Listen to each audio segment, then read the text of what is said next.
ಸ್ನೇಹಿತರೆ, ನಿಮ್ಮೆಲ್ಲರಿಗೂ ಗೊತ್ತಿರುವಂತೆ ಭಾರತ ಇದೀಗ ಬೆಳೆಯುತ್ತಿದೆ. ತನ್ನದೇ ಆದ ದಾಪುಗಾಲುಗಳನ್ನು ಹಾಕುವ ಮೂಲಕ ಇಡೀ ವಿಶ್ವದ ಗಮನವನ್ನು ಸೆಳೆಯುತ್ತಿದೆ. ಅದಷ್ಟೇ ಅಲ್ಲದೆ ವಿಶ್ವದ ಗಮನವನ್ನು ತನ್ನತ್ತ ಸೆಳೆಯುವ ಮೂಲಕ ವಿಶ್ವದಲ್ಲಿ ತನ್ನದೇ ಆದ ಛಾಪನ್ನು ಮೂಡಿಸಿದೆ. ಇಂತಹ ಭಾರತಕ್ಕೆ ಇದೀಗ ಒಂದು ಕೊರತೆ ಎದುರಾಗಿದೆ. ಅದಕ್ಕೆ ಕಾರಣ ಯಾವುದಪ್ಪ ಅಂದರೆ ಚೀನಾ. ಹೌದು ಸ್ನೇಹಿತರೆ, ಚೀನಾ ಭಾರತಕ್ಕೆ ಸಿಗಬೇಕಾದ ಸ್ಥಾನಮಾನಕ್ಕೆ ಅಡ್ಡಿಯನ್ನು ಉಂಟು ಮಾಡ್ತಿದೆ. ಅಂತಹ ಸ್ಥಾನಮಾನ ಯಾವುದು ಅಂದರೆ ಸ್ನೇಹಿತರೆ, ಇಡೀ ವಿಶ್ವವನ್ನು ನಿಯಂತ್ರಿಸುವ, ಇಡೀ ವಿಶ್ವದ ಶಾಂತಿಯನ್ನು ಕಾಪಾಡುವಂತಹ ವಿಶ್ವಸಂಸ್ಥೆ ಏನಿದೆ, ಇದರಲ್ಲಿ ಭಾರತಕ್ಕೆ ಸ್ಥಾನಮಾನ ಬೇಕು ಎನ್ನುವಂತಹ ಒಂದು ಹಂಬಲವನ್ನು ಭಾರತ ಹೊಂದಿದೆ. ಆದರೆ ಇಂತಹ ಹಂಬಲಕ್ಕೆ ಇದೀಗ ಚೀನಾ ಬ್ರೇಕ್ ಆಗ್ತಾ ಇದೆ.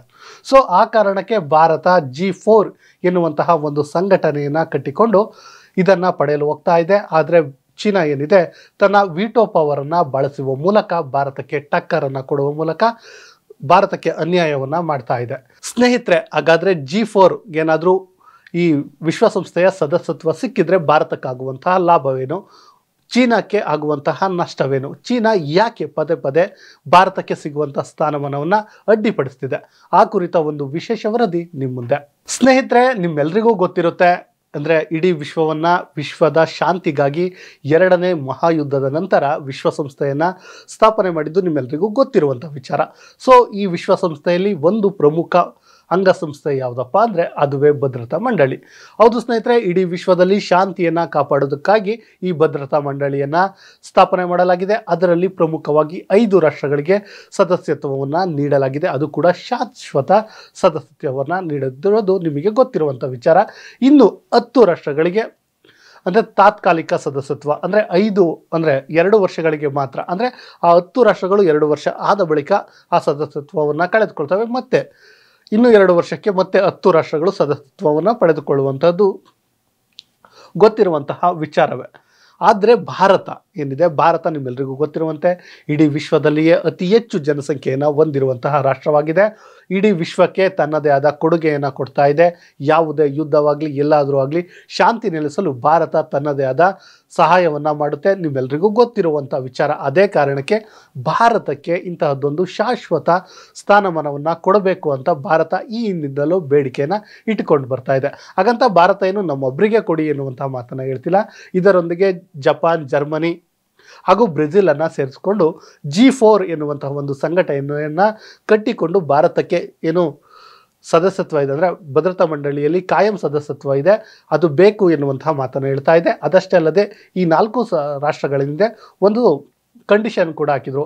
ನಾವು ಸೇರ್ಪಡೆಯಾದ 15 ವರ್ಷದವರೆಗೂ ನಮಗೆ ವಿಟೋ ಪವರ್ ಬೇಡ ಎನ್ನುವಂತಹ ಮಾತನ್ನು ಹೇಳಿದರು. ಸ್ನೇಹಿತರೆ, ವಿಟೋ ಪವರ್ ಅಂದರೆ ನಿಮಗೆ ಗೊತ್ತಿರುವಂಥ ವಿಚಾರವೇ ಅಂದ್ಕೊಂಡಿದ್ದೀನಿ, ಆದರೂ ಸಿಂಪಲ್ ಆಗಿ ನಿಮ್ಮ ಮುಂದೆ ಹೇಳ್ಬಿಡ್ತೀನಿ.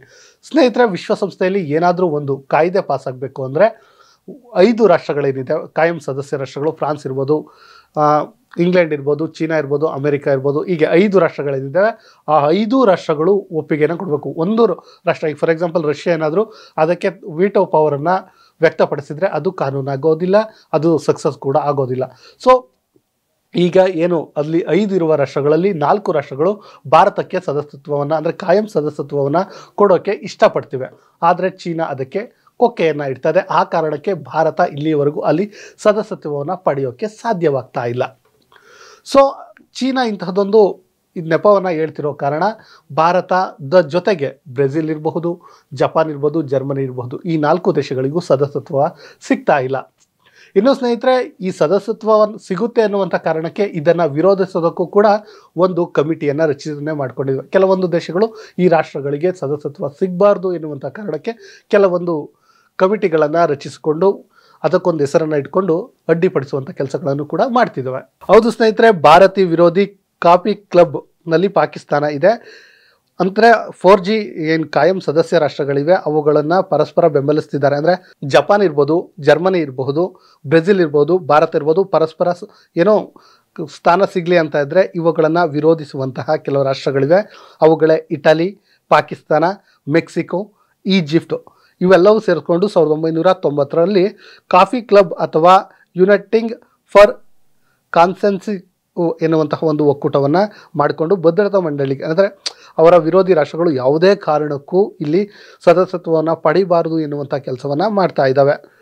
ಇನ್ನು ಸ್ನೇಹಿತರೆ, ನಿಮಗೆ ಗೊತ್ತಿರಲಿ, ಇಲ್ಲಿ ಇಟಲಿ ಹಾಗೂ ಸ್ಪೇನ್ ಏನಿದ್ದಾವೆ ಜರ್ಮನಿಗೆ ಇದು ಸಿಗಬಾರ್ದು ಅಂತಿದ್ದಾವೆ, ಬ್ರೆಜಿಲ್ಗೆ ಅರ್ಜೆಂಟೈನಾ ಸಿಗಬಾರ್ದು ಅಂತಿದ್ರೆ ಪಾಕಿಸ್ತಾನ ಭಾರತಕ್ಕೆ ಸಿಗಬಾರ್ದು ಎನ್ನುವಂಥ ಕೆಲಸವನ್ನು ಮಾಡ್ತಿದೆ. ಇದಷ್ಟೇ ಅಲ್ಲದೆ ರಾಜಕೀಯ ಸ್ಪರ್ಧಿಗಳಾದ Italy, Canada, South Korea, Spain, Turkey, Mexico, Argentina, Pakistan, Malta, Colombia, Costa Rica, San Francisco ಇವುಗಳು ಕೂಡ ಭಾರತಕ್ಕೆ ಸಿಗಬಾರ್ದು, ಅಂದರೆ ಈ 4 ರಾಷ್ಟ್ರಗಳಿಗೆ ಸೇರಬಾರ್ದು ಅಂತ ಹೇಳ್ತಾ ಇದ್ದಾವೆ. ಇನ್ನೊಂದು ವಿಚಾರ ಕೂಡ ನಿಮಗೆ ಗೊತ್ತಿಲ್ಲ ಸ್ನೇಹಿತರೆ, ಇತ್ತೀಚೆಗೆ ಆಗರ್ಭ ಶ್ರೀಮಂತ ವಿಶ್ವದ ನಂಬರ್ 1 ಸ್ಥಾನದಲ್ಲಿ ಈ ಕೆಲವೊಂದು ದಿನಗಳ ಕೆಳಗಡೆ ಇದ್ದಂತಹ ವ್ಯಕ್ತಿ ಅಲನ್ ಮಸ್ಕ್ ಏನಿದ್ದಾರೆ ಅವರು ಕೂಡ ಭಾರತಕ್ಕೆ ಇಂತಹದೊಂದು ಪವರ್ಫುಲ್ ವೀಟೋ ಸಿಗದಿಲ್ಲದರ ಬಗ್ಗೆ ಕಳವಳವನ್ನು ವ್ಯಕ್ತಪಡಿಸಿದ್ದನ್ನು ನೀವು ಕಂಡಿರ್ಬೋದು. ಹೌದು ಸ್ನೇಹಿತರೆ, ಭಾರತ ಇಷ್ಟೊಂದು ಬಲಿಷ್ಠವಾಗಿದೆ, ಇಷ್ಟೊಂದು ಜನಸಂಖ್ಯೆಯನ್ನು ಹೊಂದಿದೆ. ಭಾರತ ಇಂತಹ ಬಲಿಷ್ಠ ರಾಷ್ಟ್ರವಾಗಿದ್ದು ಇಡೀ ವಿಶ್ವದಲ್ಲಿಯೇ ಅತಿ ದೊಡ್ಡ ಅಂದರೆ ಬಲಿಷ್ಠ 4ನೇ ಸೇನೆಯನ್ನು ಹೊಂದಿರುವಂಥ ರಾಷ್ಟ್ರಕ್ಕೆ ಇಂದು ಇದು ಸಿಗ್ತಿಲ್ಲ ಅಂದರೆ ಒಂದು ಕಾಯಂ ಸ್ಥಾನ ಸಿಗ್ತಿಲ್ಲ ಅಂದರೆ ಆಶ್ಚರ್ಯ ಉಂಟಾಗುತ್ತೆ ಎನ್ನುವಂಥ ಮಾತನ್ನು ಕೂಡ ಹೇಳಿದ್ದು ನಿಮ್ಗೆಲ್ರಿಗೂ ಗೊತ್ತಿರುವಂಥ ವಿಚಾರ.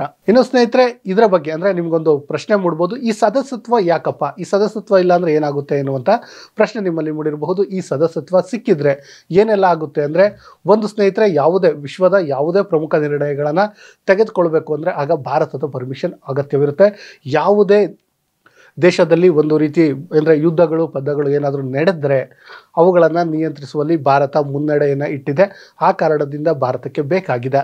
ಇನ್ನು ಸ್ನೇಹಿತರೆ, ನಮ್ಮ ಭಾರತ ಅಂದರೆ ಇಡೀ ವಿಶ್ವದಲ್ಲಿಯೇ ಅತಿ ಹೆಚ್ಚು ಜನಸಂಖ್ಯೆಯನ್ನು ಹೊಂದಿರುವಂಥ ಕಾರಣ ಭಾರತದಲ್ಲಿ ಯಾವುದೇ ಒಂದು ಪ್ರಮುಖ ನಿರ್ಣಯವನ್ನು ತೆಗೆದುಕೊಳ್ಬೇಕು ಅಂದರೆ ಅದು ಸುಮಾರು 17-18% ಜನಸಂಖ್ಯೆಯನ್ನು ಹೊಂದಿರುವ ಕಾರಣ ನಮ್ಮ ದೇಶದ ಹಿತವನ್ನು ಕಾಪಾಡಬೇಕು ಅಂದರೆ ನಮಗೆ ಈ ಸದಸ್ಯತ್ವ ಬೇಕು ಅನ್ನುವಂಥದ್ದು ಅನಿವಾರ್ಯವಾಗಿದೆ. ಇನ್ನು ಜಾಗತಿಕ ಆರ್ಥಿಕತೆಯ ಮೇಲೂ ಕೂಡ ನಾವು ಅತಿ ಹೆಚ್ಚು ಪರಿಣಾಮವನ್ನು ಬೀರುವಂತಹ ಕಾರಣಕ್ಕೆ ನಮಗೆ ಇಲ್ಲಿ ಸದಸ್ಯತ್ವ ಅನಿವಾರ್ಯವಾಗಿದೆ. ಇನ್ನು ಭಾರತ ಜಾಗತಿಕ ನಾಯಕನಾಗಿ ವೇಗವಾಗಿ ಬೆಳೆಯುತ್ತಿದೆ. ಚೀನಾವನ್ನ ಬಿಟ್ಟರೆ ಭಾರತಕ್ಕೆ ಅನಿವಾರ್ಯವಾಗಿ ಕೊಡಲೇಬೇಕಾಗಿದೆ. ಇನ್ನು ಭಾರತಕ್ಕೆ ಈ ಸ್ಥಾನಮಾನ ಯಾಕೆ ಸಿಗ್ತಿಲ್ಲ ಎನ್ನುವಂತಹದ್ದನ್ನು ನೋಡೋದಾದ್ರೆ, ಈ ಕಾಪಿ ಕ್ಲಬ್ ಕೂಟ ಏನಿದೆ ಪಾಕಿಸ್ತಾನವನ್ನು ಸೇರಿಸಿಕೊಂಡು ಅವರು ಅಡ್ಡಿಯನ್ನು ಪಡಿಸ್ತಿದ್ದಾರೆ. ಚೀನಾ ಮೊದಲ ಅಡ್ಡಿಯನ್ನು ವ್ಯಕ್ತಪಡಿಸ್ತಾ ಇರುವಂಥದ್ದು. ಇನ್ನು ಉಳಿದ 4 ರಾಷ್ಟ್ರಗಳು ಬೆಂಬಲಿಸಿದ್ರಾದರೂ ಕೂಡ ಕಾಯಂ ಸದಸ್ಯ ಹೆಚ್ಚಾದಲ್ಲಿ ಪ್ರಾಮುಖ್ಯತೆ ಕಡಿಮೆಯಾಗುತ್ತೆ ಎನ್ನುವಂಥದ್ದು ಈ ಅಮೆರಿಕ, ರಷ್ಯಾ, ಫ್ರಾನ್ಸ್ಗೆಲ್ಲ ಇರಬಹುದು. ಇನ್ನು ಸ್ನೇಹಿತರೆ, ಈ ಒಕ್ಕೂಟವನ್ನ ಸೇರಿದ್ರೆ ಏನೆಲ್ಲ ಲಾಭ ಸಿಗುತ್ತೆ ಅಂದ್ರೆ ವೀಟೋ ಪವರ್ ಸಿಗುತ್ತೆ. ಶಾಂತಿ ಭದ್ರತೆಗೆ ಸಂಬಂಧಪಟ್ಟಂತಹ ಕೆಲವೊಂದು ನಿರ್ಧಾರವನ್ನ ತೆಗೆದುಕೊಳ್ಳಲು ಭಾರತದ ಅನುಮತಿ ಬೇಕಾಗುತ್ತೆ. ಭಯೋತ್ಪಾದನೆಯಂತಹ ವಿಚಾರದಲ್ಲಿ ಭಾರತ ಮುಂದಿರುವಂತಹ ಕಾರಣ ಭಯೋತ್ಪಾದನೆ ಕಡಿಮೆಯಾಗುತ್ತೆ. ಆ ಕಾರಣದಿಂದ ಅತಿ ಮುಖ್ಯವಾಗಿ ಭಾರತಕ್ಕೆ ಅನಿವಾರ್ಯವಾಗಿ ಬೇಕಾಗುತ್ತೆ. ಸ್ನೇಹಿತರೆ, ಇಲ್ಲಿ ಇನ್ನೊಂದು ವಿಚಾರವನ್ನ ನಿಮ್ಮ ಮುಂದೆ ಇಡಬೇಕು. ಅದೇನಪ್ಪಾ ಅಂದ್ರೆ ಸ್ನೇಹಿತರೆ, ಭಾರತಕ್ಕೆ ಮುಂಚಿತವಾಗಿ ಅಂದರೆ ಚೀನಾಕ್ಕಿಂತ ಮುಂಚಿತವಾಗಿ ಈ ಸದಸ್ಯತ್ವ ಸಿಗಬೇಕಿತ್ತು.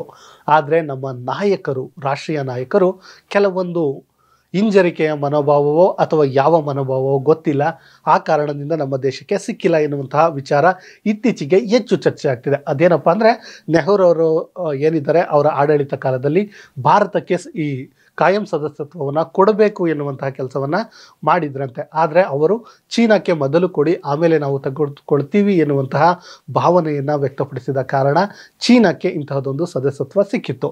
ಅಂತಹ ಚೀನಾ ಇದೀಗ ಭಾರತಕ್ಕೆ ಅವಕಾಶವನ್ನು ಮಾಡಿಕೊಡ್ತಿಲ್ಲ. ಇದೊಂದು ರೀತಿ ನಮಗೆ ಒಂದು ರೀತಿ ದುರಂತವೇ ಆಗಿದೆ. ಹೌದು ಸ್ನೇಹಿತರೆ, ಭಾರತ ಚೀನಾಗೆ ಸಪೋರ್ಟನ್ನು ಮಾಡಿತ್ತು. ಅಂದರೆ ನೀವು ಸದಸ್ಯತ್ವವನ್ನು ತೆಗೆದುಕೊಳ್ಳಿ ಆಮೇಲೆ ನಮಗೆ ಸಪೋರ್ಟ್ ಮಾಡಿ ಎನ್ನುವಂಥ ವಿಚಾರವನ್ನು ಹೇಳಿತ್ತು. ಆದರೆ ಈಗ ಚೀನಾ ಮಾಡ್ತಿರೋದೇನು ಅಂದರೆ ಚೀನಾಕ್ಕೆ ಅತಿ ಪ್ರಬಲ ಸ್ಪರ್ಧಿ ಅಮೆರಿಕವನ್ನು ಬಿಟ್ಟರೆ ಭಾರತ ಎನ್ನುವಂಥದ್ದು ಕಂಪ್ಲೀಟ್ ಆಗಿ ಗೊತ್ತಿರುವಂಥ ಕಾರಣಕ್ಕೆ ಆದಷ್ಟು ಭಾರತವನ್ನು ಕುಗ್ಗಿಸುವಂಥ ಕೆಲಸವನ್ನು ಮಾಡ್ತಿದೆ. ನಿಮ್ಮೆಲ್ಲರಿಗೂ ಗೊತ್ತಿರುವಂಥ ವಿಚಾರ. ಅದೇ ಕಾರಣಕ್ಕೆ ಈಗ ನಮ್ಮ ಸದಸ್ಯತ್ವಕ್ಕೆ ಅಂದರೆ ನಮಗೆ ಅಧಿಕಾರ ಕೊಡುವ ವಿಚಾರದಲ್ಲೂ ಕೂಡ ಇದೀಗ ಏನು ಮಾಡ್ತಾ ಇದೆ, ನಮ್ಮ ಚೀನಾ ನಮ್ಮ ದೇಶಕ್ಕೆ ಅಡ್ಡಿಯನ್ನು ಉಂಟು ಮಾಡ್ತಾ ಇದೆ. ಇಂತಹದೇ ಸುದ್ದಿಗಾಗಿ ಸದಾ ನೋಡ್ತಾ ಇರಿ ಲಯನ್ ಟಿವಿ ಕನ್ನಡ.